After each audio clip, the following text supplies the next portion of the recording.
bebê precisa de colo, mamar, cuidado responsível, 6 bodies curtos, 6 bodies longos, 2 casaquinhos, 2 mantinhas, posso ir embora? É isso que o bebê precisa. A gente fica inventando milhares e milhares de listas e coisas impossíveis de ser alcançadas, um enxoval gigante, quando o bebê precisa dessas 5 coisas. O bebê precisa de pouco. Ele precisa de muito pouco para conseguir se desenvolver. E os pais precisam de informação. Os pais precisam entender o que é ser um bebê. Os pais precisam entender que aquele bebezinho, ele tá numa fase que a gente chama de esterogestação. Esse bebê, ele tá gestando ainda fora da barriga, O ser humano, ele nasce muito pouco pronto. Eu adoro ver os cavalinhos da Manu, lá, quando a Manu monta a cavalo, e lá é meio uma maternidade. E a gente sempre vai no outro dia ver os cavalinhos que nasceram. Eles nascem andando. Eles vão procurar a sua mãe. O ser humano, ele não sustenta nem a própria cabeça. Então, quando eu entendo que esse bebê, ele não sabe que ele nasceu, ele acha que ele está dentro da barriga, e instintivamente, ele acha que ele vai morrer. Por quê? Isso aqui é o bebê. Se eu colocar o bebê aqui, ele vai morrer. Por quê? Porque o bebê, ele é completamente dependente de um adulto, de uma outra pessoa. Então, quando eu entendo isso, que o meu bebê precisa estar perto de mim, ele precisa de contato, ele precisa de pele, ele precisa estar junto com a sua mãe, com o seu pai, com a sua família. Quando eu entendo isso, quando eu olho o mundo da perspectiva do bebê, eu consigo parar de lutar contra. Então, isso é uma coisa que eu agora tô com algumas amigas com bebês, e eu passei já por isso, E quando a gente já passou, a gente olha já com distanciamento, isso que é recente, mas isso, aquela fase que eles só querem colo, Aí, amiga, ele só quer colo. Sim, porque ele é um bebê de colo, e o colo pra ele é tudo que ele precisa. A gente fica cansada, a gente entende, é bom tentar ter um colo pra revezar, pra ajudar. Só quer mamar, ele só quer mamar. É a fase que ele tá, depois vai passar. A gente acha que não vai passar, Quando a gente depois tá vivendo. Ele vem com 10 anos no podcast. Isso, senta ali, tá lá no celular. É muito doido. Agora o meu tá lá com o vô, dormindo na caminha. Isso, dormindo na caminha, porque o Matheus não dormia, Ele dormia no meu colo também. Muito tempo, ficou à noite, dia e noite, era só aqui, E claro, cansaço, ao mesmo tempo eu pensava assim, não, uma hora ele vai ter que dormir na cama dele, Mas vai dormir, já viu um adulto de 20 anos dormindo com a mãe? Posso ter que demore um pouco, o meu demorou um pouquinho, mas vai, Então, acho bem importante isso mesmo, a gente saber. E o adulto, a gente às vezes quer nossas expectativas, a gente quer, suprir as nossas necessidades, E eu acho que a gente mas tem o que a gente precisa entender? Nós, adultos, já temos o cérebro formado. O nosso cérebro termina de se formar aos 25 anos. A gente já entende as coisas que estão acontecendo ao redor. O bebê, ele não entende. O bebê, pensa, tadinho, pensa o que é tu achar que tu vai morrer o tempo inteiro. Pois é. Então, o bebê, ele não entende. Mas a mãe tá cansada. Assim, a gente precisa melhorar esse entorno dessa mãe. Porque não é o bebê pequeno que não sabe de nada ainda, que acha que vai morrer, que não sabe que tem que nasceu, que tem que pagar a conta. Não é esse bebezinho tão pequenininho, tão indefeso ainda. A gente fica muito preocupado, mas o meu bebê vai ficar dependente. Gente, todo mundo é dependente. Eu não consigo fazer nada sozinha. Eu preciso de ajuda na minha casa, eu preciso de ajuda no meu trabalho, eu não moro sozinha numa montanha.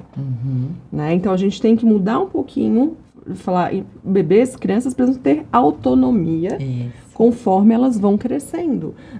Um bebezinho pequenininho, ele é 100% dependente, ele não faz absolutamente nada sozinho, ele não tira uma manta da cara dele se essa manta cair no rostinho dele. Então, tu falou, dos itens do enxoval, hoje em dia a gente tem realmente listas intermináveis, eu lembro de, tinha que ter, sei lá, ninho, e não sei o que, e não sei quantas coisas. Então, assim, é isso, é um bodyzinho... Bodyzinho 100% algodão, nada que machuque o bebê. As roupinhas do bebê precisam ser de algodão e precisam ser simples. Aquela coisa cheia de bordado, cheia de poliéster. A gente comprou um monte lá da China, um monte de coisa cheia de poliéster. Não dá pra usar isso no bebê.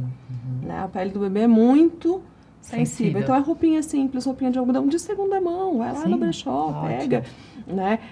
Precisa de uma cobertinha. E a gente vai vendo a necessidade de cada família. E quarto, qual é a tua opinião? Cama compartilhada, berço, o que é? Assim? Vamos lá. A Academia Americana de Pediatria, ela fala que o bebê precisa dormir no quarto dos pais, pelo menos até os 6 meses, tá? Então, pelo risco de morte súbita. Então, o bebê dormir sozinho, longe dos pais, ou o pai dormir, a mãe dormir no quarto dele. Precisa estar próximo de adulto no primeiro 6 meses.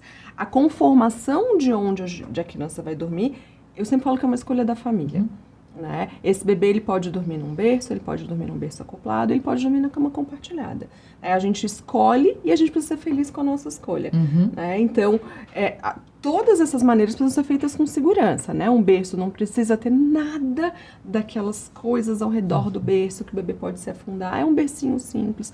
Eu gosto muito da ideia do berço acoplado, né? Porque ele é simples, tu consegue colocar o bebê ali e ficar um pouquinho sem o bebê por cima, né? E depois, se tiver que fazer cama compartilhada, se quiser fazer cama compartilhada, eu sempre vou orientar a fazer essa cama compartilhada com segurança, né? Então, de maneira segura. Dormir longe dos pais é uma coisa muito nossa, ocidental, do século XX para cá. As sociedades tradicionais sempre dormiram junto com seus filhos. Eu morei 2 anos na África, a Manu foi pequenininha para mim ir para lá e não se fala em criança dormir longe. É sempre grudada na mão. É sempre grudada até que a criança tenha a autonomia para sair. Né? Muito então, legal. É importante a gente saber nem tem muito prós e contras, né? Mas a gente escolher e não ser julgada pela nossa escolha. Né? Então, eu vou dormir com meu filho, ok. Meu filho vai dormir no berço, ok. A única questão de segurança é que a criança durma próximo a um adulto até os 6 meses, pelo menos. Perfeito. Vamos começar com algumas perguntas que tem a ver, que daí a gente vai guiando a nossa conversa. Então, assim, a primeira pergunta foi: o que o bebê precisa por semana nas primeiras 4 semanas de vida? Eu lembro que primeiro mês é sobrevivência, né? É sobrevivência. Assim, não tem... Eu lembro disso. O bebê não sabe nem que é dia e que é noite. E a mãe também também não. Aterrando, o pai, enfim, as 2 mães, enfim, a família, né? O bebê continua precisando de muito colo. Esse primeiro mês é o mês mais difícil da vida dele, tá? Então, a gente falando de enxoval, como eu falei, é uma roupinha simples, é um monte de fralda, porque esse bebê vai fazer um monte de cocô no começo, né? E precisa de um lugarzinho para dormir. E essa família precisa estar estruturada. Isso é o mais importante, tá? Nesse primeiro mês.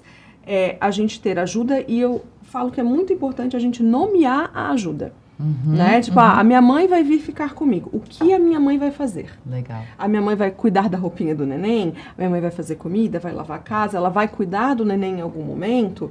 Porque o que acontece? Quando vão, principalmente as pessoas mais velhas, vão tirando o neném da mão da mãe. E a mãe tá ali que nem, não tira esse neném do meu colo. Né? Então, a ajuda precisa ser nomeada pelos cuidadores principais. Né? Então, a gente ter essa ajuda estruturada. Coisas simples. Antes do bebê nascer, 37, 38 semanas, começa a preparar comida e deixa congelada. Né? Pra não ter que ficar tirando comida. Te programa quantas vezes a gente vai lavar, porque às vezes a criança usa uma roupa, às vezes ela usa 10 no mesmo dia, porque fez cocô, porque vomitou, porque tudo isso. Então, no primeiro mês, é a gente ter isso organizado. Ter a comida organizada, ter a ajuda organizada, tentar trabalhar, porque como esse bebê ele ainda não sabe que é dia e que é noite, vocês tiveram só sobre sono com a Giovana, né? Então, esse bebê ele ainda nem sabe o que é dia e o que é noite. Então, ter espaços onde essa mãe possa dormir durante o dia, né? Eu sei que esse bebezinho vai tirar um cochilão no começo da tarde, que é a hora que a gente tem um pouco de sono. Esse bebezão vai pro colo do pai e a mãe vai dormir 1 hora, 2 horas para ela conseguir descansar. Né? Então, a gente ter organização nesse primeiro mês eu acho super importante. É o mais importante, eu também acho, porque esse primeiro mês, assim, é sobrevivência total, né? A gente tá... E eu lembro no meu puerpério, eu colocava pequenas metas para cumprir no dia. Hoje eu vou tomar banho. Lavar o cabelo, né? Hoje eu vou lavar o cabelo. Amanhã eu vou comer uma comida não quente. Né? Então a gente estabelece essas pequenas metinhas ali ao longo do dia. Amanhã eu vou dar uma volta com o bebê na rua. Né? Então a gente começar a trabalhar essas pequenas metas ajuda bastante. Eu lembro que eu passei, como o Matheus ele nasceu com assimetria facial e eu tinha torcicolo congênito, ele tinha que fazer fono e tinha que fazer fisioterapia. Então eu tinha uma agenda nesse primeiro mês. Que hoje passou e eu vejo, gente, como que isso foi prejudicial pra gente aqui em casa, porque, claro, tinha que fazer, vamos chegar nesse tema aí, mas acho que nesse caso tinha que fazer, né, era importante, Mas eu falei, chegou uma hora que eu falei, gente, eu não fico com esse bebê tranquila, eu não descanso, porque era assim, a agenda dele, era essa gincana que eu falei, sabe? Aí tinha que dar banho de sol, aí tinha que ter lembrado da vitamina, aí tinha que fazer a bomba no meu peito, aí tinha que, isso, né, a fisioterapia tinha que fazer, aí tinha que fazer os seus exercícios. Quando eu via, já era de novo outro... E a gente nem descansou, nem comeu, o bebê super estressado, daí a gente fica, mas esse bebê chora por quê? Coitadinho, não, gente. E a gente também, né? Ele passou o dia inteiro numa agenda ali apertada de coisas, né? Não, porque os bebês às vezes têm uma agenda assim que... Sim, tipo, nossa, não, né? uma coisa assim, a maior loucura, desculpa amigas fotógrafas, que eu fiz na minha vida foi fazer um ensaio newborn. Foi dentro da minha casa e eu queria morrer, porque eu chorava o ensaio inteiro. A criança chorava o ensaio inteiro e eu não via a hora daquilo ali acabar. Não tem uma foto minha nesse ensaio, porque eu não quis tirar a foto. Tu chorava, mas o neném não ficou bem, a mãe não ficou de boa? Eu chorava, ela chorava, aquela coisa assim, meu Deus, por que eu fui fazer isso? Eu não podia, eu sei, cada puerpério é um puerpério, a gente vai ter um episódio semana que vem, ótimo, na próxima temporada, um de puerpério, que eu acho que isso dá uma temporada inteira, né, porque certeza. É muita coisa, cada um é um, mas assim, o meu também, se eu fosse fazer, eu não tinha nem condição de fazer, que eu tava, mas assim, se eu fosse fazer, eu acho que eu ia estar chorando o ensaio inteiro, que nem... Mas tem mulheres que já estão, né, em outra, sei lá, eu acho que isso varia, né. Então, agora isso, né? O que uma mãe precisa para dar ao bebê o que ele precisa? Ela precisa de ajuda. A gente não cria um bebê sozinho. Quando a gente está falando do nosso filho, do meu filho, do teu filho, eu estou falando do futuro da sociedade. A nossa sociedade, ela só vai existir daqui a 40, 50 anos se nós tivermos filhos. Se todo mundo parar de fazer filho, acabou, tchau, vamos embora. Acabou. Então, ter crianças é um dever de toda uma sociedade. De todo mundo que cerca essa criança, não é só da mãe. Eu detesto aquela frase, quem pariu Mateus que embale, né? Então, é um dever de todo mundo. Então, o que a mãe precisa? De paz. Precisa de paz, não precisa receber visita, né? Aquela tia que ela não vê há 5 anos, vem ali e tu ainda tem que preparar um café, alguma coisa. Não, precisa de paz. Precisa ter as coisas organizadas, precisa de comida, precisa de descanso, né? Precisa de um colo. Né? Às vezes assim, mas o que tu queres? Eu lembro uma paciente minha que ela falava, ela vinha muito mais vezes no consultório, eu só queria ficar aqui. E eu queria, tu pode me dar a mão? Daí, tá bom, dá a mão, vamos ficar aqui. Tá bom, que era lá nos intervalos, né? Ainda tá bom, pode ficar aqui. Porque ela não tinha nenhuma outra ajuda. Então, às vezes, essa mãe só precisa de um colo, ela só quer chorar um pouco. Porque é um luto, né? Ter um filho, né? É um luto da tua pessoa antiga, né, de quem tu eras, para a pessoa nova que tu tá vindo com um ser que depende completamente de ti. Então a mãe precisa disso, precisa de apoio e não precisa de julgamento. Exatamente. Acho que é muito... Ela não precisa de julgamento, né? Ela precisa de ajuda, de informação, né? Uma coisa que é muito importante eu falar que informação não é julgamento.